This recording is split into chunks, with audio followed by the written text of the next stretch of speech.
obrigatório o trabalhador entrar no grupo de WhatsApp da empresa? Através desse vídeo vou esclarecer essa dúvida que tem deixado tantos trabalhadores chateados e incomodados com o grupo de WhatsApp do trabalho. Eu sou Natália Regina e este é o canal Dica Trabalhista. E se você gostar dessa informação, deixa seu like, seu comentário ou sua dúvida sobre esse assunto ou qualquer outro assunto trabalhista. E vamos às informações. O empregado não é obrigado a participar do grupo de WhatsApp da empresa. Mas vamos deixar algumas informações bem esclarecidas e responder a outras perguntas. Atualmente, esse aplicativo tem sido um grande instrumento de trabalho, pois as empresas estão aderindo às ferramentas tecnológicas que facilitem e tornem eficientes as atividades trabalhistas. Você só será obrigado se for uma condição estabelecida entre o trabalhador e a empresa no contrato de trabalho. Sendo assim, fica obrigado a entrar no grupo.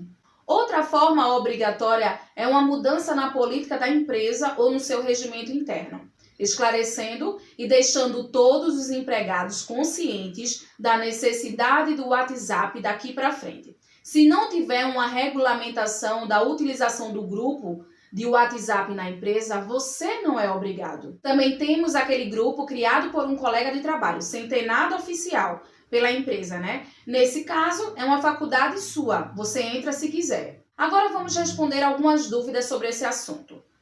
Uma das dúvidas foi: por não ser um ambiente físico e sim virtual, sou obrigado a respeitar as regras da formalidade trabalhista ou posso agir sem formalidade? Sim, você tem que tratar esse ambiente através das mensagens em texto ou em áudio da mesma forma que presencial, ou seja, com respeito, com objetividade e transparência.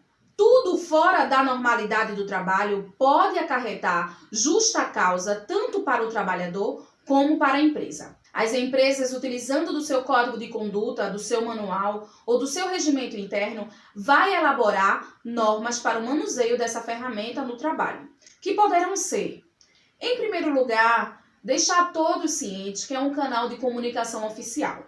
É um instrumento que traz a informação rápida e de forma ágil, evitando aqueles circulares burocráticos e reuniões no final do expediente. Quero dizer que vai circular informações e não ordem de serviço. E o ideal é que a empresa deixe as regras desse grupo bem claras. Outras normas que podem surgir é proibir comentários vexatórios, evitar fotos, áudios, emojis, links e vídeos que não sejam ligados ao trabalho, postagens religiosas, políticas, correntes do bem e até piadas. A importância do caráter sigiloso das informações também tem que ser levado em conta.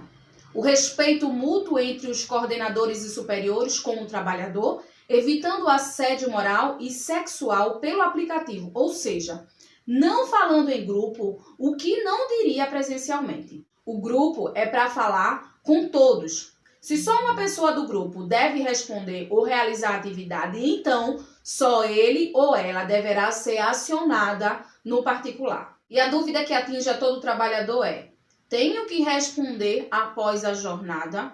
Não, essa atitude pode gerar tempo à disposição para a empresa e pode ser configurado como jornada extra, mas fica à sua disposição responder ou não. Se for dentro da jornada, deve seguir as normas da empresa referente ao aplicativo. Como uma resposta no grupo, solicitada para os participantes, todos deverão responder. A lei trabalhista deixa bem claro que considera-se como de serviço efetivo o período em que o empregado esteja à disposição do empregador, aguardando ou executando ordens, salvo disposição especial expressamente consignada. Isso nós encontramos lá no artigo 4º da CLT. A lei brasileira garante a jornada contratual firmado no contrato de emprego. Mesmo o trabalho sendo remoto, como o teletrabalho, home office ou à distância, deve ser respeitado o horário acordado no contrato. Por exemplo, O horário padrão são 8 horas por dia e o intervalo de 1 hora para o almoço. A pausa do almoço deve ser respeitada. Outra dúvida é: o que devo fazer se sempre chega mensagens fora do horário? Tenho medo de ser demitido. Se essas mensagens já viraram uma frequência tão grande a ponto de incomodar seu horário de descanso, então eu aconselho a responder que assim que é possível, irá resolver a solicitação, pois se você realizar alguma tarefa fora do horário, deverá receber por ela. Se nada adiantar, procure o RH ou o departamento pessoal e explique a sua situação sobre as mensagens fora do horário da jornada. Eles deverão conversar com os responsáveis e explicar tal situação. E o que pode ser feito para evitar chegar a esse nível é a criação de regras, como se é obrigado a participar ou não do grupo, não ser obrigado a responder às perguntas após o expediente, também no final de semana e nas suas férias. Os assuntos urgentes devem ser respondidos por ligação, pois o trabalhador não vai ficar o tempo todo olhando o WhatsApp para ver se tem alguma solicitação no horário laboral. Aconselhar o uso de senha tanto no celular como no aplicativo, evitando futuros crimes penais. O usuário também deve ser pessoas daquela empresa. E quanto maior a empresa, mais específico fica o grupo para determinado setor ou função. E um dos principais é: se não fizer mais parte do grupo de funcionários da empresa, deve automaticamente sair do grupo de WhatsApp da empresa. A empresa precisa ter uma política bem esclarecida sobre os aplicativos de mensagens atuais, como um regimento interno, treinamentos ou até simplesmente um comunicado aos gestores, coordenadores encarregados sobre as regras do grupo de WhatsApp. O caso possível, fora do horário da jornada, são alguns trabalhadores que sempre estão sob o aviso, que precisam sempre estar disponível para o serviço. Nesses casos, eles podem sempre estar lá com o celular ativo para quando chegar a mensagem, eles irem ao trabalho. Outra dúvida é: broncas pelo WhatsApp pode? O que pode é configurar danos morais se a atitude levou o funcionário ao constrangimento, pois aquele ambiente se tornou público com a criação do grupo. Por isso que políticas, piadas, memes devem ser evitados. E uma dúvida que todo trabalhador deve ficar consciente: essas mensagens ou prints das conversas podem ser utilizadas como prova na Justiça do Trabalho? Sim, elas têm sido utilizadas com muita frequência na Justiça do Trabalho. E são várias as condenações com pedido de danos morais, horas extras e assédio moral. E o assédio moral é o que tem maior número de demandas. Tenho até um vídeo aqui no canal explicando os detalhes sobre o assédio e aconselho você a assistir. Então, se algo tem extrapolado os limites da moral e da lei, essas conversas podem ser provas na Justiça do Trabalho. Pense muito bem antes de enviar qualquer mensagem, pois tudo fica registrado. Para finalizar, trago alguns casos reais na Justiça do Trabalho que você, trabalhador, deve entender como foi o caminhar. O primeiro caso é uma supervisora que foi indenizada por assédio de gestores em grupos corporativos de WhatsApp. Na reclamação trabalhista, a supervisora disse que, desde o início do contrato, era obrigada a permanecer em grupos de WhatsApp, administrado pelos gestores, e em que era expostos os resultados e os nomes de quem não alcançava as metas semanais e divulgava falhas como pausas, faltas e atrasos. Como supervisora, ela também era chamada a atenção nos grupos. E o assédio foi comprovado. O Tribunal Regional do Trabalho da 2ª Região entendeu que a conduta assediadora fora aprovada por declarações de uma testemunha, que confirma que os gestores dispensavam um tratamento grosseiro aos supervisores. De acordo com o depoimento, uma gestora chegou a determinar à supervisora por mensagem no grupo que retornassem do banheiro. A indenização por tudo isso foi fixada no valor de R$5.000. O que foi comprovado foi a humilhação perante colegas. Eu vou até deixar na descrição do vídeo esses 3 casos para vocês analisarem. Para o relator, a sujeição da empresa à humilhação por seu superior compromete a sua imagem perante os colegas de trabalho e desenvolve, presumidamente, um sentimento negativo de incapacidade profissional. O ministro observou que nessa circunstância um dano moral não exige prova para sua caracterização, bastando a demonstração do fato que revele a violação do direito de personalidade para originar o dever de indenizar. O segundo caso, o patrão que demitiu a empregada doméstica por WhatsApp, ele teve que pagar uma indenização. A mensagem foi: "Bom dia, você está demitida". A empregada doméstica ficou 1 ano no emprego e teve o contrato rescindido em novembro de 2016. Na mensagem comunicada à dispensa, o patrão escreveu: "Bom dia, você está demitida.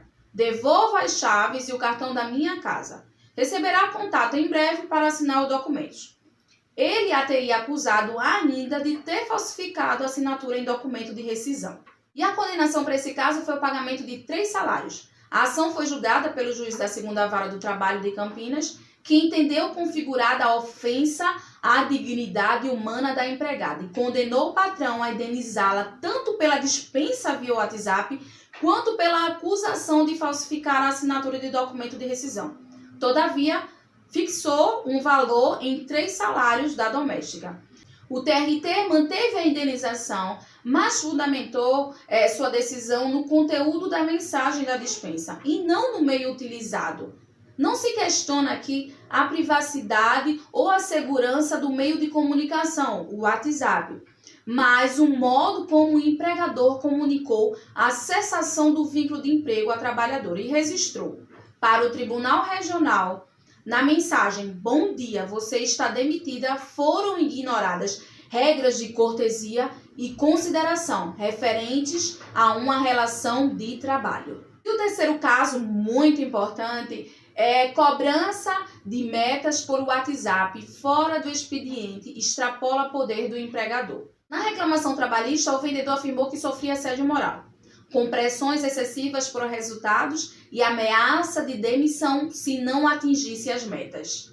As testemunhas ouvidas no processo afirmaram que os empregados sofriam cobranças durante e depois do expediente pelo WhatsApp e que os números de cada vendedor eram expostos tanto na mensagem pelo aplicativo quanto no mural da empresa. Segundo uma depoente, se alguém não respondesse às mensagens enviadas fora do horário de jornada do trabalho, o gerente perguntava o motivo. E o que foi que o tribunal falou referente às metas? A pressão por cumprimento de metas é inerente à função de vendedor. E a conduta da empresa neste sentido, por si só, não caracteriza assédio moral. Ao manter a sentença, o tribunal registrou que o WhatsApp está cada vez mais presente no cotidiano das pessoas, inclusive em ambientes corporativos. Para o TRT, o uso do aplicativo pode até ser benéfico, e o que deve ser combatido é o uso pernicioso decorrente do excesso de trabalho. O que não ficou demonstrado no caso. Se o empregado não quisesse responder ou até mesmo ler a mensagem, poderia proceder dessa forma, registrou na decisão. E o problema encontrado pelo tribunal foi a invasão. Para o relator do recurso, ao uso e ao abuso. E no exercício do direito, há uma limitação. Se não era para responder, por que enviar a mensagem do WhatsApp? Mandou a mensagem para qual finalidade? Se não era para responder, deixasse para o dia seguinte. Para que mandar mensagem fora do horário do trabalho? Questionou. Para o ministro, a conduta invade a privacidade da pessoa, que tem outras coisas a fazer e vai ficar se preocupando com situações de trabalho fora do horário. O tribunal falou sobre os limites. Segundo o relator, condutas como essa fazem com que as pessoas fiquem aflitas, agoniadas e queiram resolver naquele mesmo instante situações de trabalho e extrapolam os limites aceitáveis no exercício do poder diretivo do trabalho dos empregados pelo empregador, gerando ao trabalhador apreensão, insegurança e angústia. No seu entendimento, a Justiça do Trabalho, em todos esses anos que vem julgando essas questões, humaniza as relações de trabalho ao impor os limites necessários. O relator explicou que, uma vez evidenciado na decisão do TRT que havia cobrança de metas fora do horário do trabalho, a conclusão não pode ser a de que não há reparação por dano moral e fixou um valor de indenização em R$ 3.500. Encerramos nossa conversa por aqui. E se você ainda não é inscrito, se inscreva no nosso canal e ative o sininho e compartilhe para que nosso canal cresça e mais pessoas possam entender seu direito como trabalhador. Um forte abraço e até uma nova oportunidade.